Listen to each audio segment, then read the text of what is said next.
गणनी प्रमुख ज्ञानमती माता जी की जय।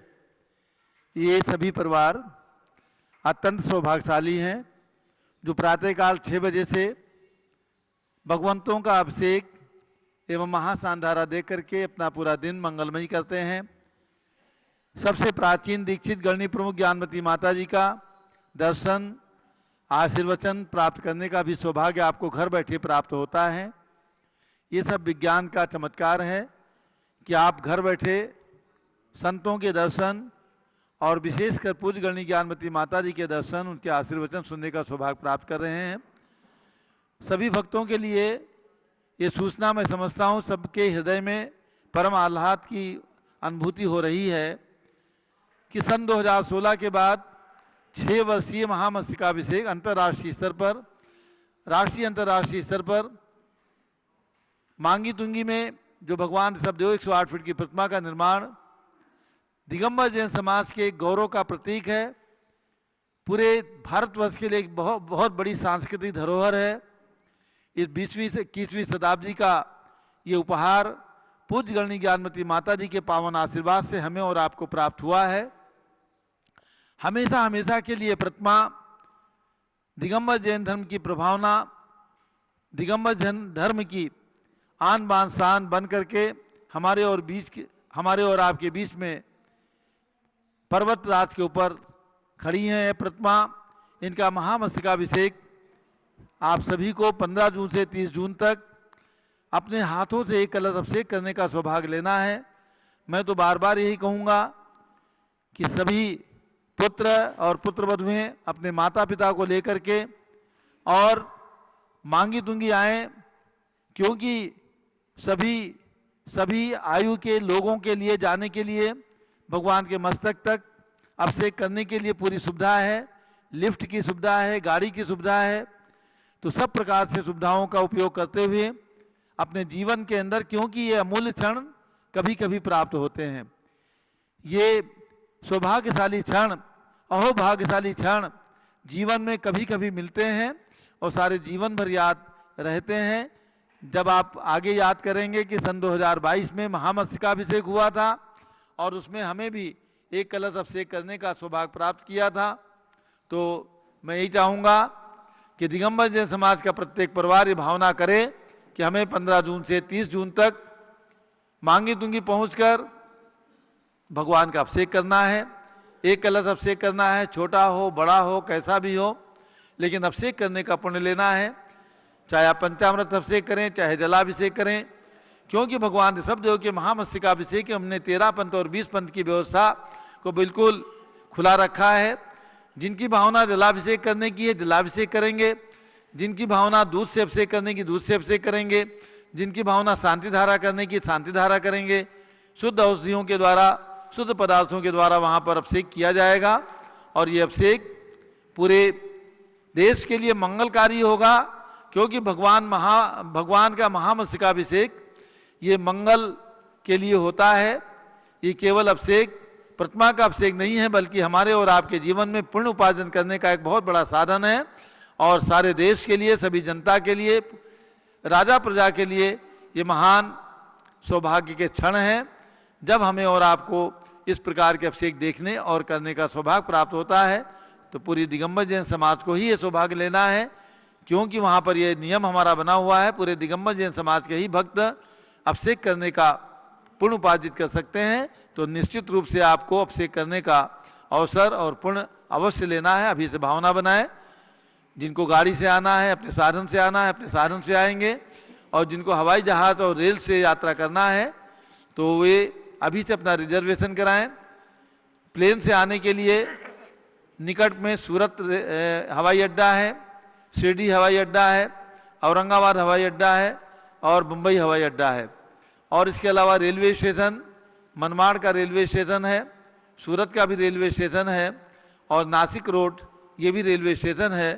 तो इनका उपयोग करते हुए आप अभी से अपने रिजर्वेशन करा करके और अपने कलश आरक्षण को सुनिश्चित करें और अपने परिवार को सौभाग्य दिलाएं कि हमें अभिषेक करना है। आप सुबह से शाम तक अपने परिवार में चर्चा करके और अभिषेक करने का बिल्कुल निश्चय कर लें। यही हमारी प्रेरणा और मंगल भावना है। अब पूज्य गणनी ज्ञानमती माता जी का, जिनकी पावन प्रेरणा से ये इतनी विशाल प्रतिमा का निर्माण हुआ। लोग कहते हैं कि एक माता ने भावना की, पूरे समाज ने उस भावना को कद्र करते हुए इतनी बड़ी विशाल प्रतिमा का निर्माण करा दिया। मात्र छोटी छोटी राशि से प्रतिमा का निर्माण करके एक अलौकिक, एक महान देन समाज को प्राप्त हुई है। इसलिए आप सभी लोग अब से करने का पुण्य अवश्य लें, यही मंगल प्रेरणा है। अब पूज्य बड़ी माता जी का मंगल आशीर्वचन।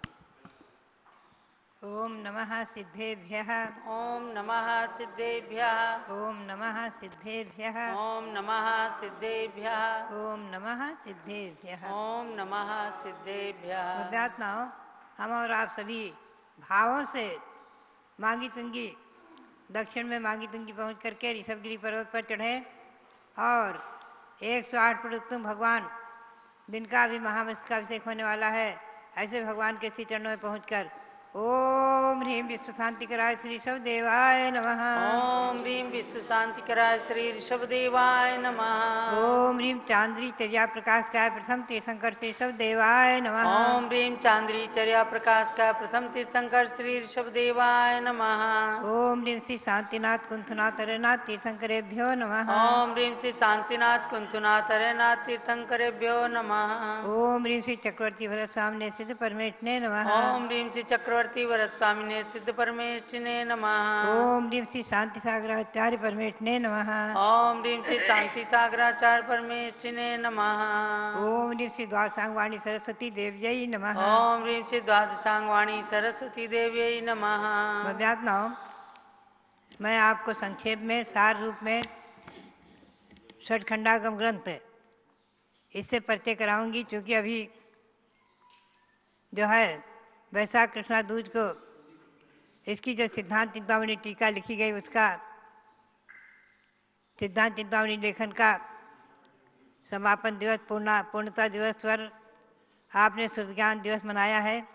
पुनः अभी आने वाली ज्येष्ठ शुक्ला पंचमी, जो इन षटखंडागम ग्रंथों को लिख करके, सूत्रों को लिख करके श्री भूतबली पुष्पवंत आचार्य ने समर्पित किया था, और उस दिन जिसके चतुर्वेद संघ ने तो पूजा की ही थी, देवों ने भी पूजा की थी, ऐसा वर्णन श्रुतावतार ग्रंथादिकों में आता है। ऐसे महान ग्रंथराज, उससे थोड़ा परिचय कराऊंगी आपको, जिसका कि भगवान की वाणी से, भगवान महावीर की वाणी से सीधा संबंध। ये षटखंडागम ग्रंथ द्वादशांग में, द्वादशांग के नाम आपको मालूम है, आचारांग, सूत्रकृतांग, स्थानांग, समयायांग आदि। इन द्वादशांग में 12वां अंग है दृष्टिवाद।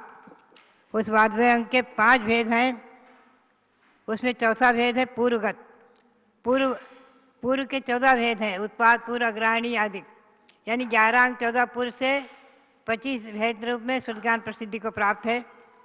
इन 14 पूर्वों में अग्रहणी पूर्व दूसरा पूर्व है, और उसके अग्रहणी पूर्व में 14 अर्थाधिकार, उसमें चयन नवधि नाम से 5वां अर्थाधिकार, उस चयन नवधि के भी 20 अधिकार हैं।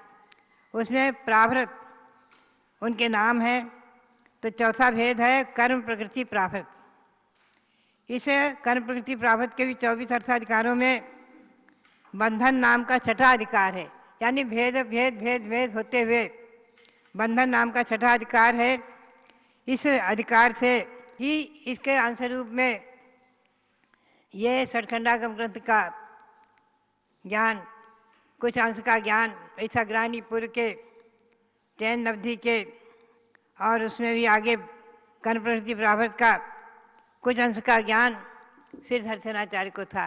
उन्होंने अपना ज्ञान पुष्पवंत भूतबली को दिया, और उन्होंने षटखंडागम ग्रंथ रूप से रचना की है, जिसमें 6841 सूत्र लगभग। अब आप देखेंगे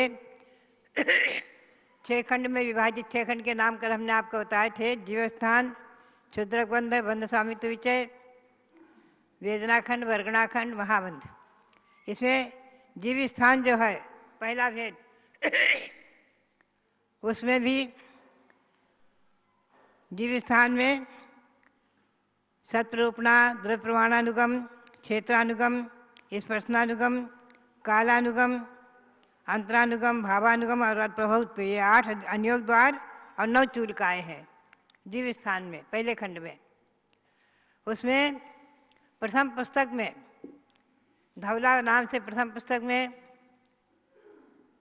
केवल 177 सूत्रों में सत्प्रूपणा नाम से प्रथम अधिकार वर्णित है। उसी का सर्वप्रथम इस छठखंडागम मंगलाचरण, छठखंडागम ग्रंथ का जो मंगलाचरण है उसी में हम आपको ले चलेंगे। सबसे पहले मंगलाचरण में आपको ले चलेंगे। नमो अरिहंताणम, नमो सिद्धाणम, नमो आयर्याणम, नमो उज्जायाणम, नमो लोये सबसाहूणम। ये मंगलाचरण श्री पुष्पवंताचार्य ने रखा है यहाँ, और इसमें जो है पंच परमेष्ठी को नमन किया है। और टीकाकारों ने इस पर बहुत अच्छी तरह से खुलासा किया है। आप देखेंगे इसमें बताया है कि जो लोहे पद है वो 5 के साथ लगेगा और सर्व शब्द भी 5 के साथ लगेगा। तो नमो लोहे सब अरहंतानम आदि लोक में जितने भी अरहंत परमेष्ठी हैं उन सभी अरहंत परमेष्ठी को नमन हो। तो त्रैकालिक लिया है। अब आप ध्यान में रखें कि 3 ये संसार 3 लोक में विभक्त है, अधोलोक, मध्यलोक, ऊर्ध्वलोक। और मध्यलोक में असंख्यात द्वीप समुद्र हैं। पहले द्वीप का नाम है जम्बू द्वीप,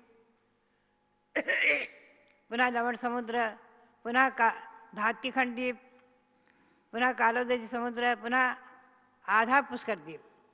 ऐसे 2.5 द्वीप तक ही मनुष्यों का अस्तित्व है। तत्वार्थ सूत्र के आधार से आप लोगों ने पढ़ा है प्राग मानसोत्तरान मनुष्य है। पुष्कर द्वीप में मानसोत्तर पर्वत बीचों बीच में है। 2.5 द्वीप और 2 समुद्र तक ही मनुष्यों का अस्तित्व है, कर्मभूमि है और भोग भूमि है। जो भी है कर्मभूमि, भोग भूमि, उनमें भी भेद हैं। आर्य और म्लेच्छ कर्मभूमि के 2 भेद हो जाते हैं। भोग भूमि में भी सुभोग भूमि, कुभोग भूमि भेद हो जाते हैं।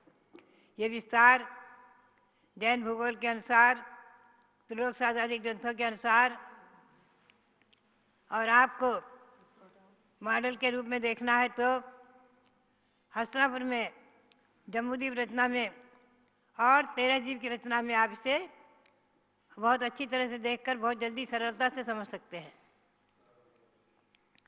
ऐसे 2.5 द्वीप तक त्रैकालिक, अतीतकालीन, वर्तमानकालीन और भविष्यकालीन अनंत अरहंत सिद्ध आचार्य उपाध्याय साधु हुए हैं। वर्तमान की अपेक्षा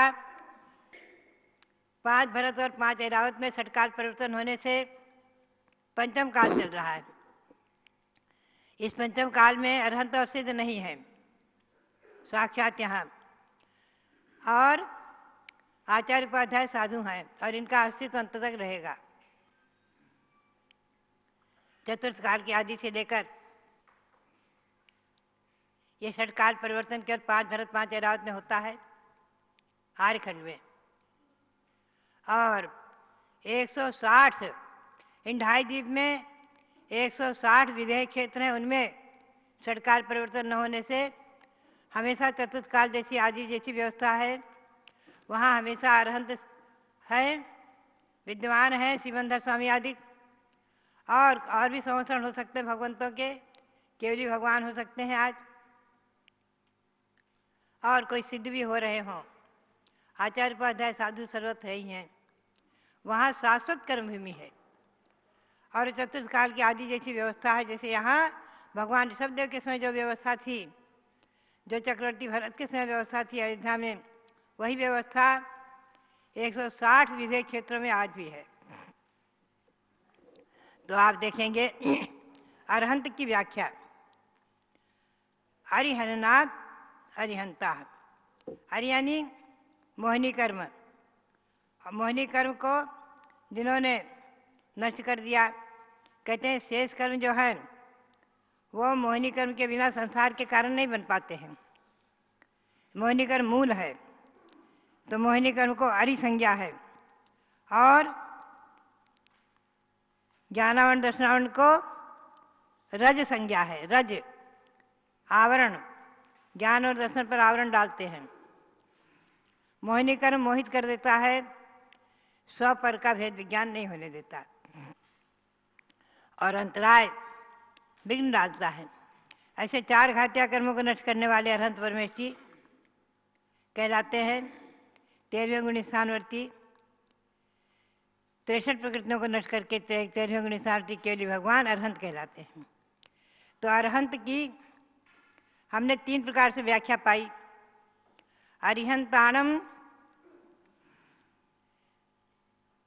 इसका अर्थ है अरिहननाथ अरिहंता, जो अरियानी शत्रु का नाश करने वाले, घात करने वाले, दूर करने वाले, अपने से आत्मा से अपने को उन कर्मों को पृथक करने वाले।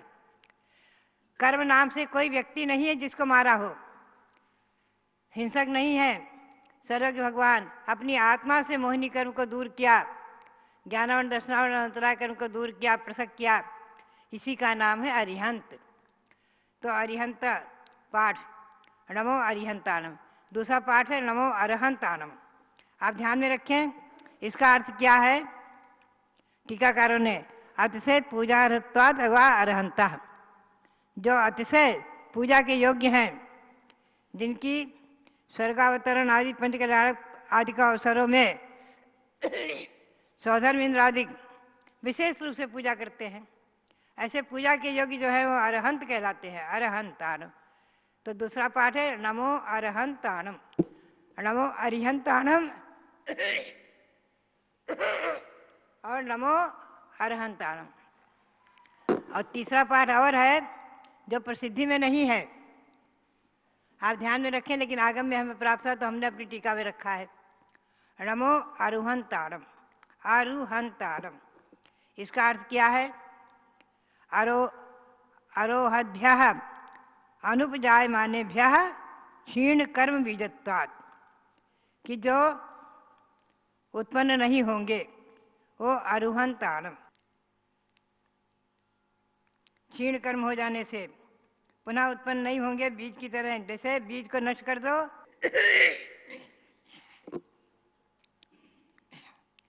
दग्धे बीजे यथा अत्यंतम प्रादुर्भवति नांकुरः, कर्म बीजे तथा दग्धे न रोहति भवांकुरः। जैसे बीज के दग्ध हो जाने पर, नष्ट हो जाने पर, जला देने पर अंकुर नहीं उत्पन्न हो सकता, उसी प्रकार से कर्म रूपी बीज के जला देने पर, नष्ट कर देने पर संसार रूपी अंकुर नहीं उत्पन्न होगा। संसार यानी संसरण, संसरणम संसारा, जो संसार में परिभ्रमण कराए, भव भ्रमण कराए, चतुर्गति में भव भ्रमण कराए, उसी का नाम है संसार। ऐसे नमः अरहद्भ्यः, अरहंतों को नमस्कार किया है। उसमें ध्यान में रखें आप, अरहंत भगवान के 34 हस्त और 8 महाप्रातिहार्य माने हैं। 34 हस्त और 8 महाप्रातिहार्य से सहित अरहंत भगवान होते हैं। और नमो सिद्धाणम से नमः सिद्धेभ्यः, सिद्धों को नमस्कार हो। सिद्धों ने, सिद्ध परमेष्ठी 8 कर्मों से रहित सिद्ध शिला के ऊपर लोक के अग्रभाग में विराजमान हैं। ऐसे अनंतानंद सिद्ध परमेष्ठी जो हो चुके हैं, भविष्य में होंगे, उन सबको नमन किया है। त्रैकालिक सिद्धों को नमन किया है। और आचार्यों को नमन किया है। जो आचार्य परमेष्ठी, यहाँ से ध्यान में रखो, 28 मूल गुण के धारक और 36 गुण विशेष होते हैं आचार्यों में, उनके भी धारक। मूल में 28 गुण, मूल गुण तो है ही हैं, उनकी यहाँ व्याख्या की है। आचार्य के 36 गुण, अनगार धर्मों आदि ग्रंथों में 36 गुणों के नाम भिन्न भिन्न भी हैं। 2 प्रकार से 36 मूल गुण होते हैं।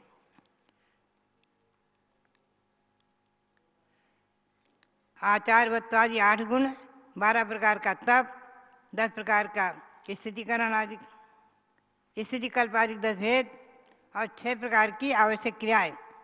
ये 36 मूल गुण माने हैं, ये विशेष रूप में प्रसिद्धि को प्राप्त नहीं है। इनका इस छठखंडागम में वर्णन आया है। इस टीका में मैंने उनका उल्लेख किया है।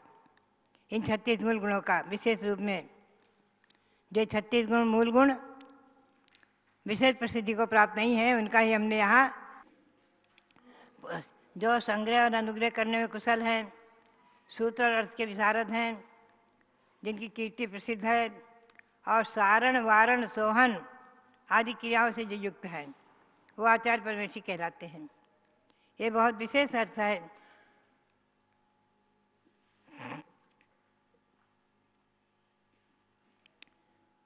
जो शिष्यों का संग्रह करने में, उनके अनुग्रह करने में कुशल आदि इन गुणों से युक्त हैं, ऐसे आचार्य परमेष्ठी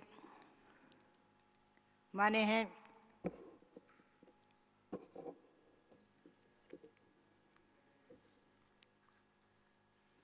सारण वारण शोधन इन सभी क्रियाओं में आचार्य परमेष्ठी विशेष। सारण का अर्थ है आचरण नहीं करने योग्य उसका निषेध, और शोधन व्रतों की शुद्धि आदि प्रायश्चित आदि देकर व्रतों की शुद्धि करते हैं। ऐसी सभी क्रियाओं में जो विशेष युक्त हैं, वो आचार्य परमेष्ठी कहलाते हैं। ऐसे त्रैकालिक आचार्य परमेष्ठी और उपाध्याय परमेष्ठी को नमन किया है। जो 14 पूर्व रूपी महोदधि के पारंगत हैं, अथवा तात्कालिक उपलब्ध श्रुत छठखंडागम में आया है। चतुर्दश विद्या स्थान व्याख्यातारः उपाध्यायः तात्कालिक प्रवचन व्याख्यातारो वा। जो 14 प्रकार के विद्या स्थान के पारंगत अर्थात 14 पूर्वों के पारंगत हैं, 11 अंग 14 पूर्व के पारंगत, वो उपाध्याय अथवा तात्कालिक जो प्रवचन ग्रंथ हैं उनमें उनके व्याख्याता उपाध्याय परमेष्ठी कहलाते हैं। ऐसे जो है उपाध्याय परमेष्ठी आज भी हैं। इनको नमन किया है उपाध्याय परमेष्ठी को। पुनश्च ये भी नग्न दिगंबर साधु मुनि ही 28 मूल गुण के धारक उपाध्याय परमेष्ठी होते हैं। और 28 मूल गुण क्या है? सर्व साधु परमेष्ठी जो है नमः सर्व साधुभ्यः। जो 28 मूल गुणों के धारक हैं वो साधु परमेष्ठी कहलाते हैं। 5 महाव्रत, 5 समधि, पंचेंद्रिय निरोध और केशलोज करना, 6 आवश्यक क्रियाओं का पालन करना, आचेलक के बनी वस्त्र रहित होना, स्नान नहीं करना, भूमि शयन और एक भक्ति अदंत वर्णन और स्थिति भोजन, ये जो है 28 मूल गुण है। ये श्रवणों के जिन्हें भगवान ने कहे हुए हैं, इनके पारंगत आचार्य उपाध्याय सर्व साधु परमेष्ठी होते हैं। 28 मूल गुण। ये नग्न दिगंबर साधु 28 मूल गुण माने हैं। उपचार से महाआरिकाओं को भी 2 वस्त्र होते हुए भी उन्हें भी 28 मूल गुण से सहित कहा है, आगम में वर्णित है। ऐसे इस महामंत्र में पंच परमेष्ठी को नमस्कार किया है। आप ध्यान में रखना, एक प्रश्न आया है छठखंडागम में ही, बहुत ही सुंदर वर्णन है। धवला टीका में वर्णन आया, उसको मैंने इसमें लिया है अपनी सिद्धांत चिंतामणि टीका में, कि सिद्ध अरहंत की अपेक्षा सिद्ध बड़े हैं, 8 कर्मों का नाश कर चुके, तो नमो सिद्धानम पद पहले रखना चाहिए था। पहले अरहंत आनंद क्यों रखा? तो उसमें समाधान दिया है कि उपकार की अपेक्षा अरहंत परमेष्ठी भव्यों का उपकार करते हैं, उनका साक्षात दर्शन प्राप्त होता है और उनका उपदेश सुनकर के भव्य जीव मोक्ष मार्ग में लगते हैं। इसलिए परमोपकार की अपेक्षा तो प्रश्न होता है कि ये तो बहुत बड़ा पक्षपात है आपको। तो कहते हैं न पक्षपातो दोषाय शुभ पक्ष वृत्ते है श्रेयो हेतुत्वात्। ये पक्षपात होते हुए भी दोषास्पद नहीं है, क्योंकि शुभ पक्ष में वृत्ति है और मोक्ष मार्ग के लिए ये हेतु है। ये पक्षपात मोक्ष मार्ग में हेतु है, इसलिए नमो अरिहंतारम। अब आप ध्यान में रखें, कल हम आपको ले चलेंगे और विशेष कि यह नमोकार मंत्र अनादि है और प्रथम मंत्र है, महामूल मंत्र है और अनादि है।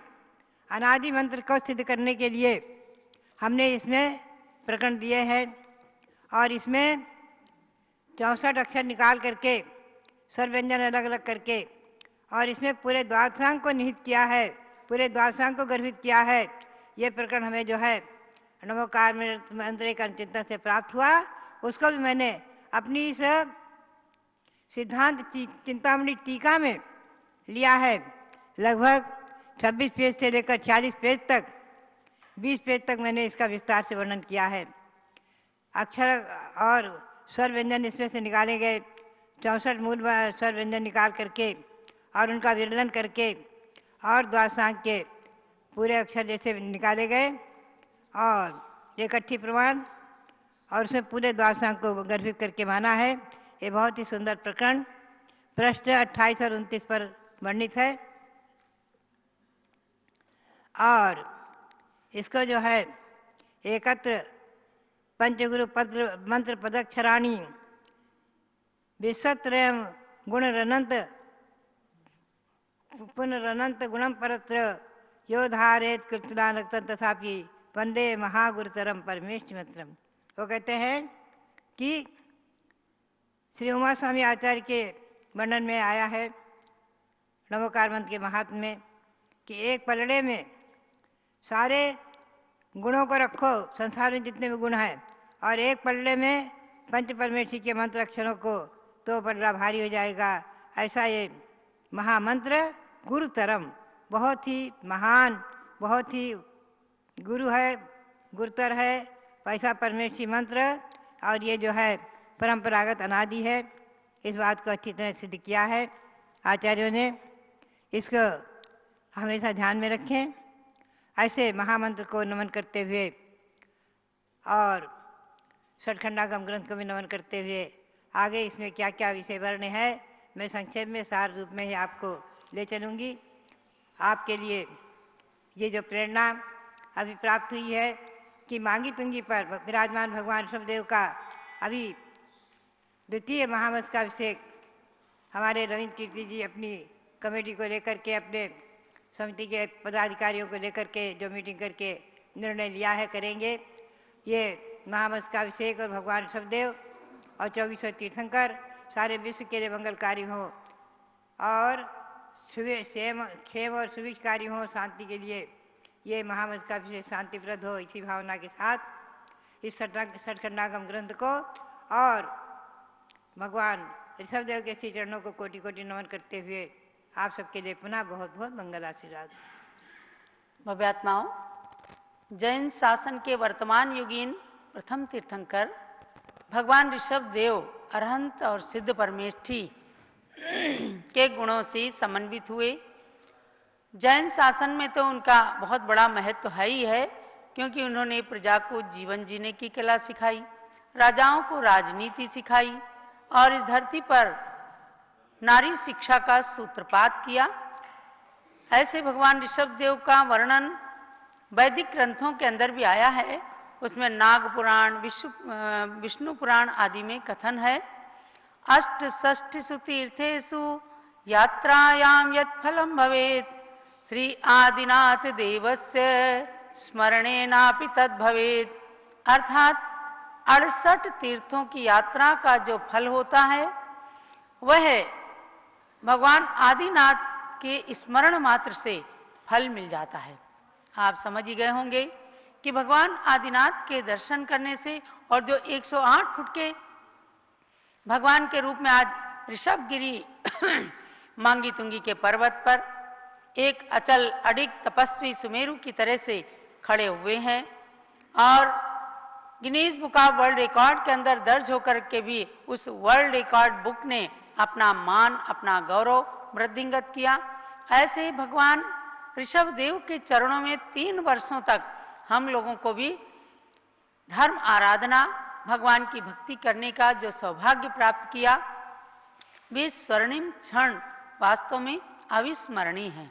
अब महामस्तकाभिषेक का वातावरण चला तो पुनः वे दिन, वे एक एक क्षण याद आते हैं कि जब रोजाना पूज्य माता जी पर्वत पर चढ़ने की भावना करती थी और हम सब जाते थे, पूरा दिन वहाँ पर रह करके भगवान की भक्ति करते थे। तो आप सबको ये जो स्वर्ण अवसर प्राप्त हो रहा है, मैं कहूँगी जो रह गए थे उसमें उनको तो जरूर जाना चाहिए, क्योंकि जिनके स्मरण मात्र से 68 तीर्थों की यात्रा का फल मिलता है, उनका अभिषेक करके, उनकी भक्ति करके तो आपको कितना फल मिलने ही वाला है। दोबारा जाएं, तिबारा जाएं, ऐसे भगवंतों के तो कोटि कोटि बार भी दर्शन करें तो समझो अपनी संसार परंपरा का छेद हो जाएगा। जब तक हमें मोक्ष की प्राप्ति ना हो तब तक ऐसे तीर्थंकर भगवंतों के, सिद्ध भगवंतों के, पंच परमेष्ठियों के दर्शन होते रहें। ऐसी भावना के साथ आप सबको ऋषभगिरी मांगी तुंगी जाना है। और फिर से एक पंक्ति दोहराना है कि मांगी तुंगी तीर्थ से आमंत्रण आया है, हम सब मांगी तुंगी जाएंगे। मांगी तुंगी तीर्थ से आमंत्रण आया है, हम सब मांगी तुंगी जाएंगे। और पहले आपने पंच कल्याणक रचाया था, लेकिन इस बार आप महामस्तकाभिषेक को करेंगे और गणनी ज्ञानमती माता जी का वर्चुअल सानिध्य। आपको ऐसा लगेगा ही नहीं, कुछ लोग तो भ्रमित हो जाएंगे कि क्या ज्ञानमती माता मांगी तुंगी पहुंच गई, क्योंकि आज विज्ञान का युग है।